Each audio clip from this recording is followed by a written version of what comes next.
ভালোবাসা সবার জন্য না। একটা কথা হয়তো শুনতে খুব কঠিন, কিন্তু বাস্তবতা এমনই। কেউ ভালোবাসা পায় খুব সহজেই, আবার কেউ হাজার চেষ্টার পরেও শুধু অবহেলাই পায়। কেউ কারো জীবনে আশীর্বাদ হয়ে আসে, আবার কেউ শুধু একটা কষ্টের গল্প হয়েই থেকে যায়। সবাই ভালোবাসতে পারে, কিন্তু সবাই ভালোবাসার যোগ্য মানুষ পায় না।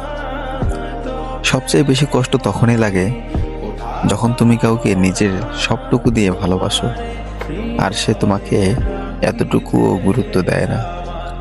তুমি তার কাছে প্রাধান্য চাও, আর সে তোমাকে অপশন বানিয়ে রাখে। তবুও কিছু মানুষ আছে যারা অবহেলা পেয়েও ভালোবাসতে ভোলে না, যারা কষ্ট পেয়েও আবার নতুন করে বিশ্বাস করতে চায়। কারণ তারা জানে ভালোবাসা ভুল না, ভুল ছিল মানুষটা। হয়তো আজ তুমি অবহেলিত, হয়তো আজ তুমি একা, কিন্তু একটা সময় আসবে যখন কেউ তোমাকে ঠিক এতটাই ভালোবাসবে যতটা ভালোবাসা তুমি সবসময় দিতে চেয়েছিলে। কারণ ভালোবাসা সবার জন্য না, কিন্তু যে সত্যিকারের ভালোবাসতে জানে, একদিন তার জন্য ঠিক সঠিক মানুষটা এসে যায়।